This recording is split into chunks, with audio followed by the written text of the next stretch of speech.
back to my channel. Yeah, today's Wednesday and we all know it. Spooky animation. But let's start with greetings. Come on, why we skipped it every time. Hello, my name is Daniel. I'll be your host. Guy in the chair. And today for spooky animation, we're going to be watching The Elderly Couple horror story. So, enjoy.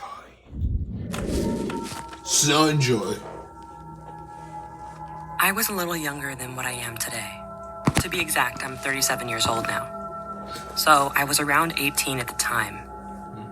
To this day, I'm freaked out by it and have recurring nightmares about it. And I still feel like my life is on a line, even though nobody believes it. So this is why you should never trust what you see. I took a pet sitting job over the summer from an elderly couple. They looked around 80 years old, so I didn't think it would be sketchy or bad in any way. It was watching a cat while they left for a 3-day vacation.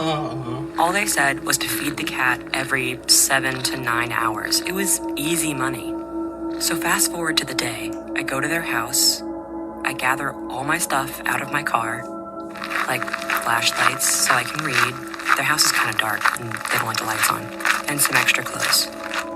Once I walked in there, there was this musty smell. This was the first weird thing that happened.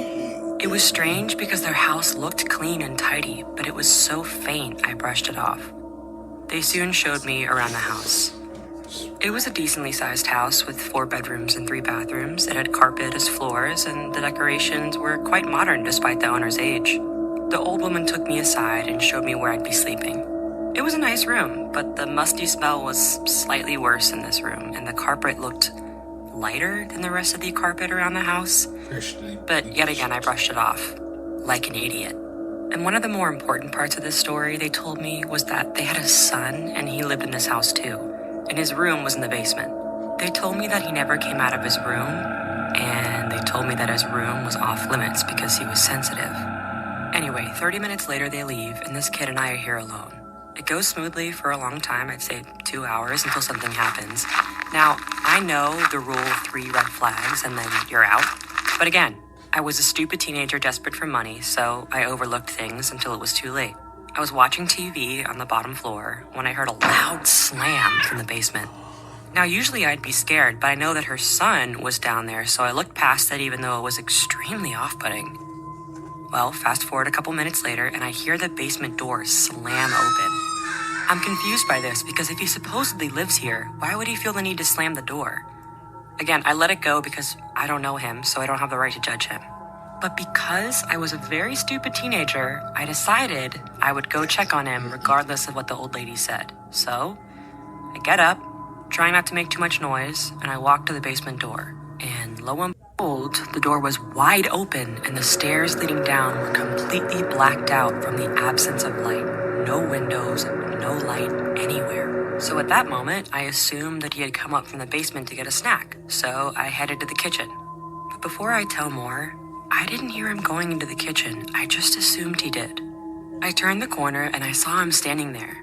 He had dark brown hair with brown eyes. He looked to be African American in his early 20s and was quite handsome, so my judgment was down quite a bit.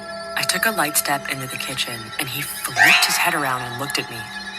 Nothing was too weird about this because he looked normal, other than the fact that he didn't talk or make any sound on the matter, but what did confuse me was that his hands had 2 things, a long rope and a kitchen knife, and right after he looked at me, he whispered, "Basement." I'll admit, it didn't strike me as suspicious because this was a smallish town and the year was 1990, so there weren't many defining factors to know about bad people, like stalkers or killers. And because the old people didn't strike me as the type to harbor a wanted criminal, all I did was walk away. So unlike that phrase, curiosity killed the cat, in this case, curiosity saved the cat. As I was walking past the basement, I remembered what he said, and something finally lit up inside me, telling me something was off. And it all had something to do with this basement. So I got my flashlight I thankfully brought with me and walked down the stairs. It wasn't a very big basement. It had 1 couch in the corner and a coffee table, and then the bedroom right next to it. But the defining factor was that the smell was overwhelmingly bad. It smelled like rotten eggs mixed with that musky scent throughout the house. But I bared through it because I was far too curious on what it could be, that I forgot what it couldn't be. Good. I opened the door to find a guy laying on the ground with a pool of blood surrounding him. He was wrapped head to toe in rope, and the kitchen knife was stabbed into the wall. I was horrified, and my eyes teared up from the strong fumes. There were bugs and maggots everywhere, but then I recognized something that will haunt me forever. The person I saw was the same person I had seen in the kitchen. Same shirt, same pants, same everything. I was so horrified that I stood there in a daze until a maggot jumped on me and broke me out of it. But let me tell you, I never ran out of a house faster in my life. I lived too far away to run to, so I knocked on the farthest house I could before passing out from exhaustion and told them what happened. Apparently, the elderly couple killed 3 people in the bedroom I was staying in. And that's why the carpet was lighter. They bleached the entire room. The musty smell wasn't as bad in there because they killed them hours before I got there and stuffed them in the closet. Their first victim was their son, who they tied up and killed 5 days before anything else happened. I can't explain what happened in that house, but I'm thankful that I went down there when I did. I also don't know what happened to the elderly couple, but I hope they got what they deserved. Hey now, guys, that was creepy crap. You can't trust everybody. The motherfuckers just bleached the carpet. That's why it was so light. But still, if you liked it, don't forget, I can snap again and like it.